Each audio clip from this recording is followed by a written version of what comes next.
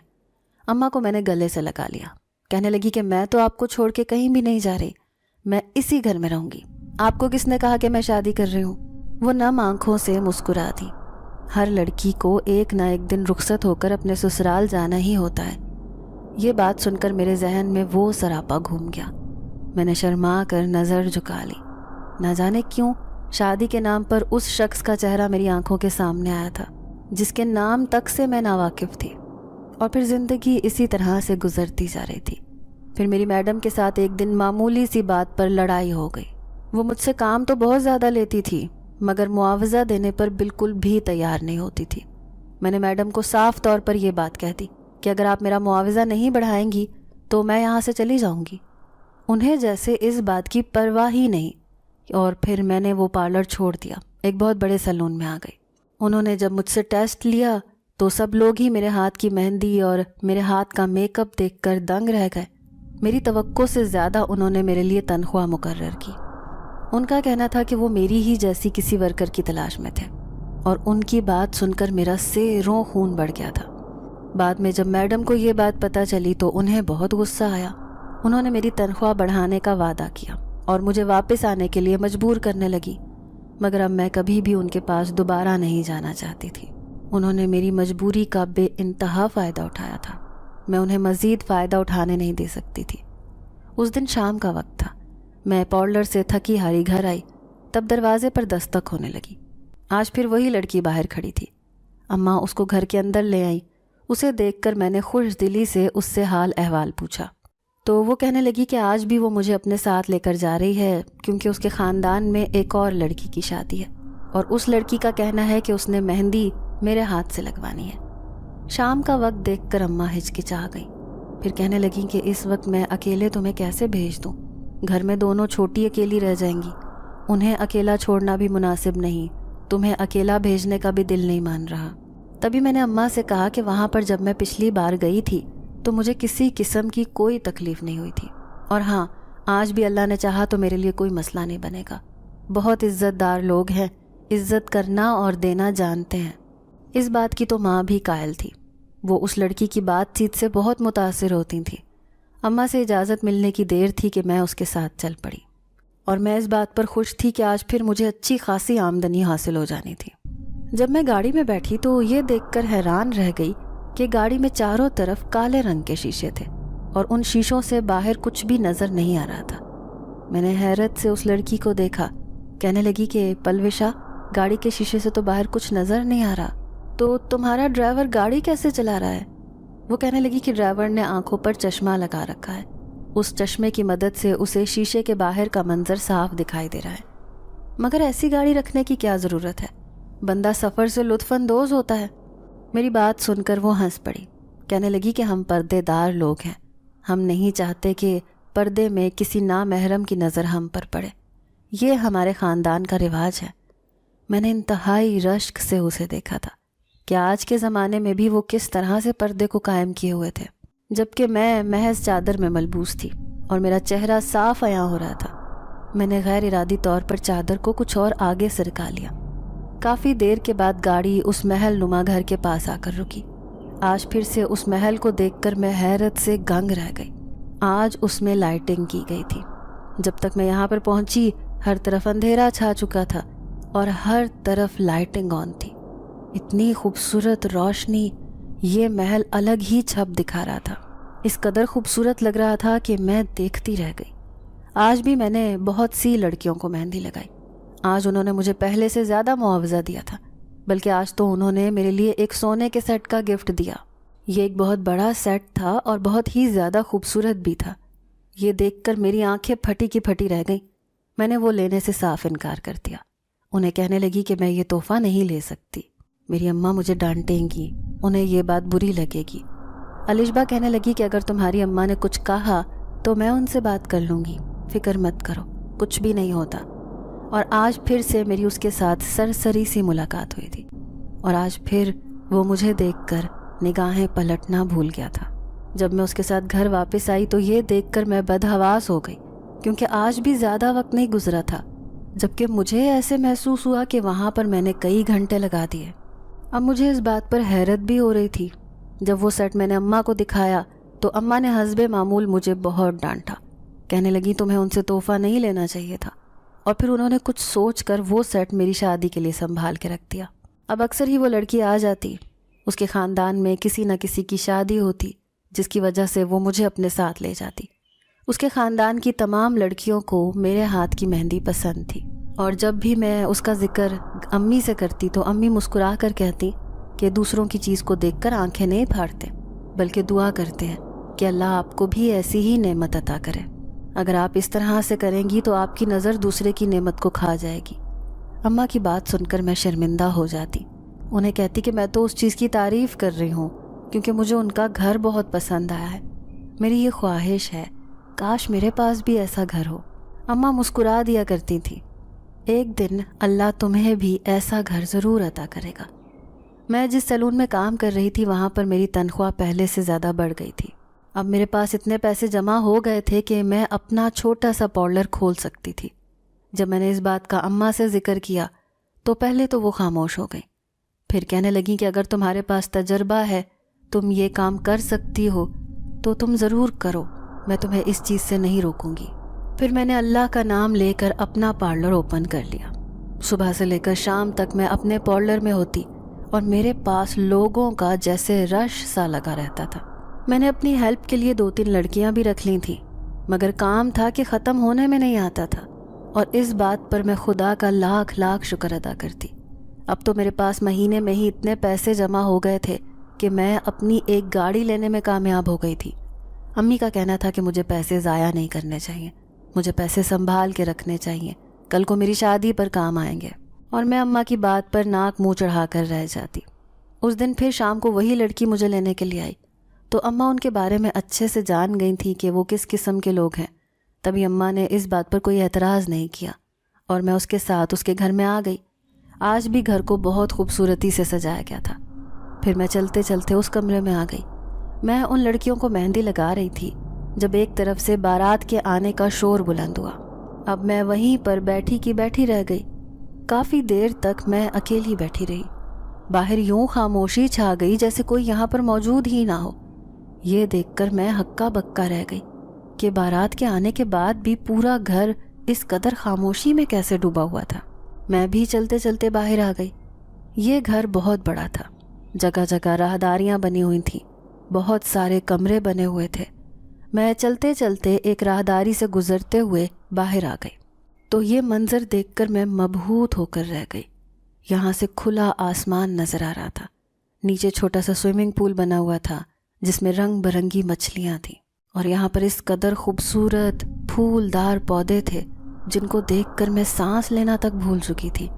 میرا دل چاہ رہا تھا کہ وقت یہیں پر تھم جائے اور میں یہ سب دیکھتی رہوں۔ تبھی مجھے اپنے کندھے پر کسی کے لمس کا احساس ہوا۔ میں نے پلٹ کر دیکھا، میرے پیچھے شاہ جہان کھڑا تھا۔ اسے اپنے روبرو دیکھ کر میرے دل کی دھڑکن معمول سے زیادہ تیز انداز میں دھڑکنے لگی۔ حیا سے میری پلکیں جھکی رہ گئیں، اور وہ بھی جیسے مجھے پوری دلچسپی سے دیکھ رہا تھا۔ تبھی اس نے میرا ہاتھ پکڑا، میری آنکھوں میں جھانک کر دیکھنے لگا۔ اب جب میں نے اس کی آنکھوں میں دیکھا تو مجھے پوری دنیا گھومتی ہوئی نظر آئی اور ایک دم مجھے چکر آ گیا۔ جیسے ہی میں سنبھلی تو یہ دیکھ کر میں حیران پریشان رہ گئی۔ یہ ایک بہت خوبصورت سا کمرہ تھا جس میں بہت ہی زیادہ خوبصورتی سے اسے سجایا گیا تھا۔ کمرے کے درمیان میں ایک مسہری تھی جس پر خوشبودار پھولوں کی سیج بنی ہوئی تھی۔ ایک طرف دلہن کا لباس تھا جسے دیکھ کر میں حیران رہ گئی، سوالیہ نظروں سے اسے دیکھنے لگی۔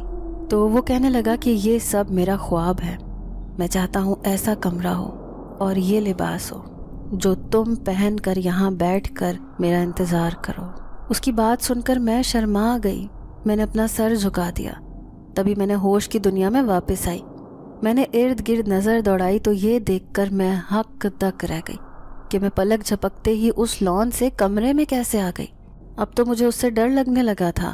مجھے ایسے لگنے لگا تھا جیسے یہ کوئی پراسرار معاملہ ہے جس میں میں پھنس کے رہ گئی ہوں۔ شاہ جہان مجھ سے کہنے لگا کہ کیا تم یہ لباس پہن کر مجھے دکھاؤ گی؟ اس کی بات پر میں نے میکانکی انداز میں وہ لباس اٹھایا، اور پھر جب وہ لباس بدل کر باہر آئی تو آئینے میں خود کو دیکھ کر میں پہچان ہی نہیں سکی۔ صرف یہ لباس پہننے سے میں دنیا کی حسین ترین لڑکی لگنے لگی تھی۔ وہ بھی مجھے حسرت سے دیکھ رہا تھا۔ پھر اس نے میرا چہرہ اپنے دونوں ہاتھوں میں تھام لیا، کہنے لگا کاش تم ہمارے جیسی ہوتی، کاش تم انسان نہ ہوتی۔ اس کی اس بات کی مجھے سمجھ نہیں آ رہی تھی، ان باتوں کا بھلا کیا مقصد تھا۔ تبھی وہ مجھے دیکھ کر ایک گہری سانس لے کر کہنے لگا تمہیں اس روپ میں دیکھ لیا، اب یہ حسرت میرے دل میں اور بھی پختہ ہو گئی، اب شاید ہی میں کبھی تمہارے اس روپ کو بھلا پاؤں۔ اس کے چہرے پر افسردگی چھا گئی۔ تبھی میں نے اس سے کہا کہ اس میں اتنا پریشان ہونے والی کون سی بات ہے؟ اگر آپ میری اماں سے میرا ہاتھ مانگیں گے تو مجھے پورا یقین ہے کہ اماں آپ کو انکار نہیں کریں گی۔ اس نے ایک ہلکا سا کہا لگایا، مگر اس کی ہنسی اس کی آنکھوں کا ساتھ نہیں دے رہی تھی۔ اس کی آنکھوں میں آنسوؤں کی نمی تھی، چہرے پر مسکان تھی۔ تبھی وہ میرے گال تھپ تھپا کر بولا کپڑے بدل لو، سب تمہارا انتظار کر رہے ہیں۔ اس کی کوئی بات کوئی چیز میری سمجھ میں نہیں آ رہی تھی۔ پھر میرا ہاتھ پکڑ کر مجھے کمرے سے باہر لے آیا، پھر اس کمرے کے پاس چھوڑ کر واپس چلا گیا۔ میں بے خودی کے عالم میں اس کمرے میں داخل ہوئی۔ وہاں موجود لڑکیاں مجھے معنی خیز نظروں سے دیکھ رہی تھیں۔ پھر میں نے باقی لڑکیوں کو مہندی لگائی تو پلوشا مجھے پھر سے واپس چھوڑ گئی۔ وہ ہمیشہ مجھے پہلے سے زیادہ معاوضہ ادا کیا کرتی تھی، جس کی وجہ سے میں بھی خوشی سے اس کے ساتھ جانے کے لیے تیار ہو جاتی تھی۔ اٹھتے بیٹھتے سوتے جاگتے میری آنکھوں کے سامنے شاہ جہان کا چہرہ رہنے لگا۔ میں سوچتی تھی کہ کاش وہ مجھے اپنا لے، میرے ساتھ شادی کر لے۔ میں تو کبھی اس کے بغیر جینے کا تصور بھی نہیں کر سکتی تھی۔ ان چند مختصر سی ملاقاتوں کے بعد مجھے ایسے لگنے لگا تھا جیسے میں اس کے لیے ہی بنی ہوں، اسے اللہ نے میرے لیے اس دنیا میں بھیجا تھا۔ میری کھوئی سی کیفیت دیکھ کر اماں بھی چونک گئی۔ وہ بار بار مجھ سے اس بارے میں سوال کرتی، پوچھتی، اور میں ہمیشہ انہیں یہ کہہ کر تسلی دے دیا کرتی کہ میں ٹھیک ہوں، مجھے کوئی مسئلہ نہیں ہے، آپ میری وجہ سے پریشان نہ ہوا کریں۔ اور ہر بار اماں گہری سانس لے کر خاموش ہو جاتی۔ ان دنوں ایک بہت اچھے خاندان سے میرے لیے رشتہ آ گیا، مگر میں یہ شادی کرنے کے لیے تیار نہیں تھی۔ اماں کی بہت خواہش تھی کہ میری یہاں پر شادی ہو جائے، کیونکہ یہ شخص بہت ہی اچھا تھا، پڑھا لکھا تھا اور اس کا شمار شہر کے جانے مانے کاروباری شخصیات میں ہوتا تھا۔ اس لیے امی چاہتی تھیں کہ میری شادی کسی ایسے ہی بڑے گھر میں ہو۔ میں جانتی تھی کہ میرے خواب بہت اونچے ہیں، میرے خوابوں کو وہی پورا کر سکتا تھا جو اس کی حیثیت رکھتا تھا۔ اماں نے جب ایک بار سرسری انداز میں مجھ سے بات کی تو میں نے اس رشتے سے انکار کر دیا۔ اماں نے اس بات کو اتنا سنجیدگی سے نہیں لیا۔ میں بھی یہ سوچ کر بھول گئی کہ میں ایک بار انکار کر چکی ہوں تو اماں نے اس رشتے کو ٹال دیا ہوگا۔ اس دن شام کو میں پارلر سے گھر میں آئی تو گھر میں غیر معمولی چہل پہل تھی۔ میں سوچنے لگی کہ آج ہمارے گھر میں کون آ گیا۔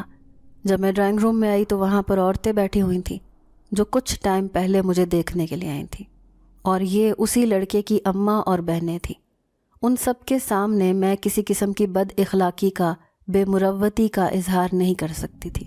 ان کے سامنے میں نارمل رہی، مگر میں ان کے جانے کے بعد اماں سے پوچھا کہ آپ نے ان لوگوں کو انکار کر دیا تھا تو یہ یہاں پر کیوں آئے ہیں؟